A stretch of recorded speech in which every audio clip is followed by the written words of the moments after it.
Trekcast. The galaxy's most unpredictable Star Trek podcast.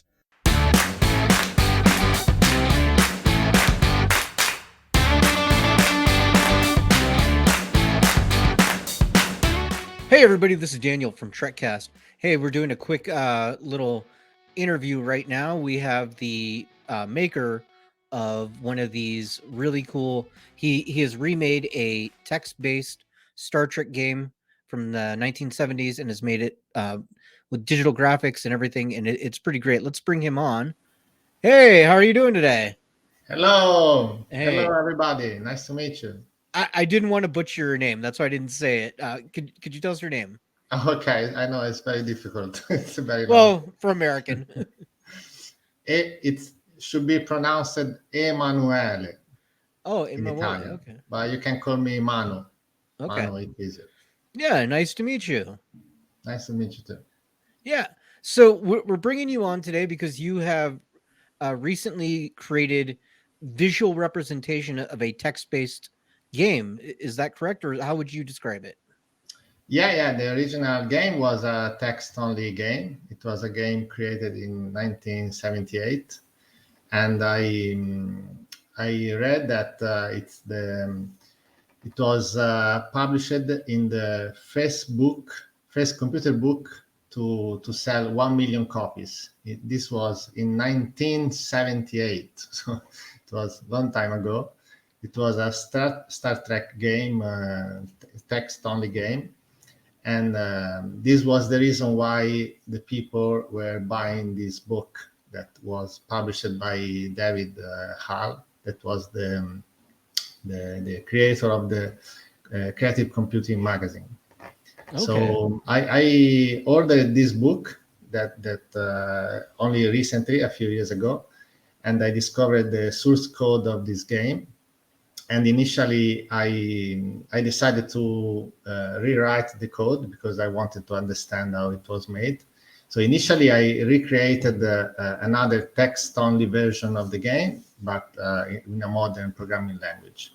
Okay. Then at some point, I had the idea to add graphics, and I created the Pico 8 version. The Pico 8 is a virtual console, so it's like a Game Boy, but it's virtual.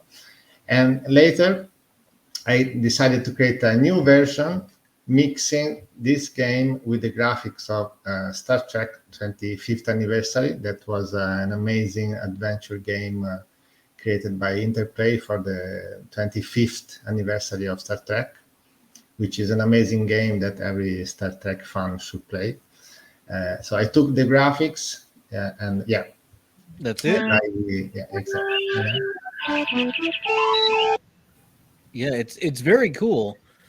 Why this game? The Star Trek text only game was for me is an amazing game because the rules are very simple. So I'm passionate about game design, and I find the rules of this game very simple but very, very fascinating and also very challenging. So with very simple rule, you can really find nice challenges if you want to win the game. But it, of course, being a text-only game, it was missing some graphics, some sound. So I decided to use the graphics of Star Trek 25th Anniversary and the sound of the original Star Trek series. So if you try to play again the game and you click on Sulu or Chekhov and the other, you will hear Kirk speaking and asking them to do things. You can talk with Spock and the others. And I found this really cool because I mixed the original sounds of the series with the mechanics of this very old game, creating a really new experience. And that's why a lot of people really commented on my page. They really liked the game. There was this article on PC Gamer and articles in a lot of websites in all the languages. Mm-hmm. And this morning I had a surprise because Bob Lydon, that was the creator of the game in 1978, found my page and left a comment. Oh, wow. What did he say? So if you go to the to the itch.io page. You were before on that page, and you scroll down to the comments. Yeah, You let me get there. you go back to the page you were showing before. Yeah. You see the comment of the original creator of the game. Here we go. Yeah, the first comment there. Yeah. Oh, you can see. okay. Great to see my game is still alive. That's awesome. I jumped in and started playing, only to get bumped off by a bunch of Klingons in several sectors. Did I decide to scroll down and read the instructions, which apparently I did not need. Of course. Thank you so much for this. My late nights are back in the 1978 were worth it. That's awesome. Yeah, that's amazing. Yeah. Yeah. And also, a lot of other people like the game. They asked new features, so I also created a channel where they can send me messages. Another guy sent me translation in Czech, another one in Spanish, in Catalan. So, Oh, wow. yeah, I created a big community around this small game. Does that feel overwhelming? I mean, you're just one guy.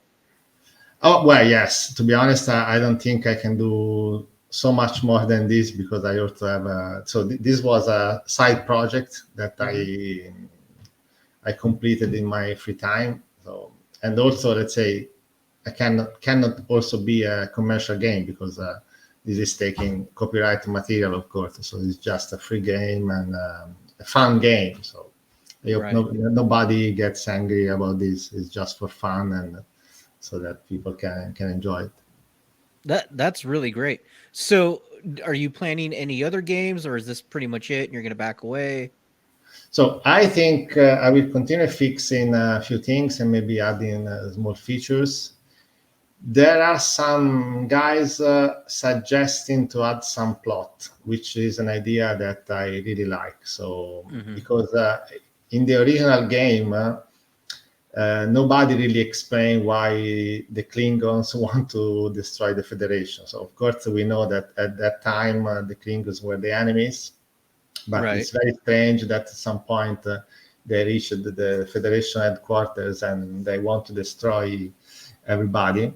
So the Enterprise needs to defend the Federation from this invasion. So it would be nice to invent, to create a plot to explain why there is this Klingon fleet trying to destroy the Federation, and maybe the crew of the Enterprise can discover the reason and stop the Federation and stop the invasion in another way. This would be nice. With some small addition, maybe this can be done. Yeah. So, since you have the attention of the original creator, are you going to reach out to him and see if maybe he wants to input some story ideas? Yeah, maybe. Yeah, that could be a nice idea. Yeah.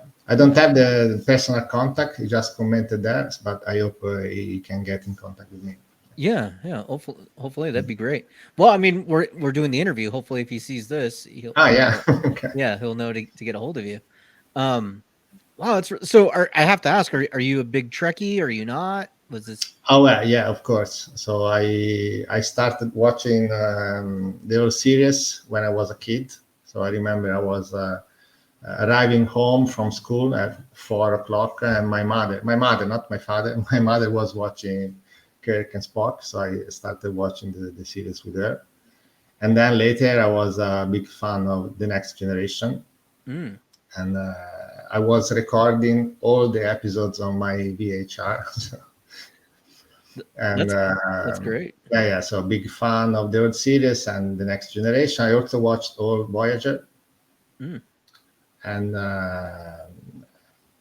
maybe DS9, not so much, to be honest. Okay. I was more into Voyager. I know that many people didn't like it, but I liked the first 2 seasons of Discovery. Okay. I don't think it was so bad. Then later, no, the 3rd season was bad. But the first 2 with the kind of mirror universe, yeah, I like it. I think that's the fun of Star Trek. It's all sorts of different things, right? It can be, doesn't have to be for everyone. Yeah. But yeah, let's say my favorite episodes are for sure the one of maybe The Next Generation, the Locutus, or maybe some episodes of their series like Mirror, for example. Yeah. So you said that this was a side project. So I've got to ask, what is your regular job? What do you normally do? Oh, well, so I am a programmer, so I graduated in computer science, but actually, I only did programmer as an official job for the first years of my career, and then I moved to product design, product development, and now recently in marketing. So I have a small team of designers and developers, and I do marketing campaigns. So pretty different from my side projects. In my side, in my free time, I like to develop small games, and also I like to research about the history of computer games. In fact, one of my other projects is an ebook. I don't know when I will be able to finish, but I would like to write a book about the history of computer games. So also talking about games like this Star Trek game, and also all the other games that were invented by these legendary designers and creators of the old good times, the people that invented all the genre that we are playing now. So, It sounds like you're a really busy guy with all these side projects. yeah. In the meantime, also other games. So actually, as I was telling my friends, this Star Trek game was the side project of the side project, because my first side project was another adventure game, but in that case, I was developing it. I am developing it with another guy that is the artist that is making the graphics. So I started this Star Trek game while I was waiting for the graphics to arrive for the other game. Did you do the graphics in this one yourself, or did you have somebody Well, help yeah, you? as I told you, I just took the graphics of this Oh, okay. existing adventure. I just maybe added a few things, some pixel art when necessary, but mostly is the graphics taken from the existing game. Okay. So you said you're into the history of gaming. What, do you have like a top 10, top 5 games that you think people should play? In general, or In general.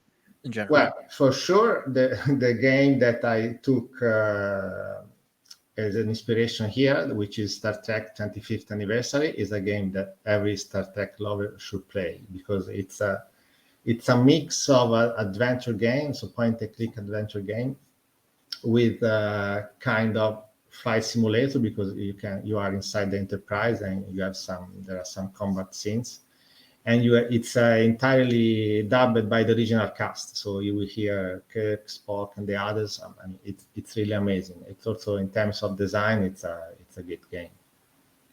Then, if I have to make the list of my favorite games, for sure there is Sid Meier's Civilization, which is a strategy game. Also Colonization, that is the game where you have to manage the American Revolution, the independence. And then Frontier, so the space flight simulation and trading. Lemmings, an amazing puzzle game. So there are a lot of them. I also remember a lot of nights spent with my friends playing sensible soccer. So we were doing a lot of matches against each other. That's great. That's a pretty good list. And then a lot of adventure games like Monkey Island. So the list is very long. I understand. Well, awesome. So when do you think people can see some of those updates that you're planning to make? So if they follow me on the itch.io page, I posted even today an update with some fixes. So if they hit the follow button, they will receive the notifications. Okay. And if there is also I also have a blog where I post some articles, not so much because I don't have so much time to. So if you go up, you should see. If you scroll up, there should be a link on the top right. Right. Maybe you don't see it. Yeah. But I can put the link to it in the show notes. Yeah. Okay. I'll put the links in the show notes. And the URL is lo.each.io. So without the rest of the. Oh yeah, this is the link of my blog. So Okay. Yeah, this is linked to your blog, and it's got links to the game and all that, right? Yeah. Perfect. Awesome. But I'll put it in the show notes as well so people can follow you. I'm sure, especially with our audience, they'll be very interested in playing this game if they haven't already. Yeah. So awesome. This is the link of the homepage with my other projects. Okay, great. Yeah, I will add that in. Yeah. Awesome. Anything else you wanted to tell our audience before we wrap this up? Well, no, I think we spoke about everything. So I invite all your followers to follow my page and maybe also read the book that I'm writing. I published the first chapters, and that's it. So are those chapters in your blog? Yeah. If you go to the link, no, not on my blog, on the link I just sent you. Okay. Which is the main page, the developer page on each.io. Yeah, that one. This is the blog. Yes. Okay. In chat, I sent you another URL. Oh, okay. Yeah. Let me get that. Okay. Let me pull this up real quick. So on this page. Exactly. Yeah. So here you see, if you scroll down, you see the rest of my project I published here. So you have the book, A Brief History of Computer Games, only the first chapters, the Star Trek game. Okay. Exactly. Yeah. Okay. Awesome. Well, very cool. Well, yeah, we'll definitely put all these links in the show notes so people can enjoy them. Thanks a lot. Thank you so much for being on the show, and I hope everyone else enjoys the game. You put a lot of work into it, and it is fantastic. Yeah. Awesome. Thanks a lot. Thank you. Great to be here. Awesome. Invite me again. I will be happy to join. Awesome. We will definitely for sure. Thanks so much. Have a great day. Thank you. Bye-bye.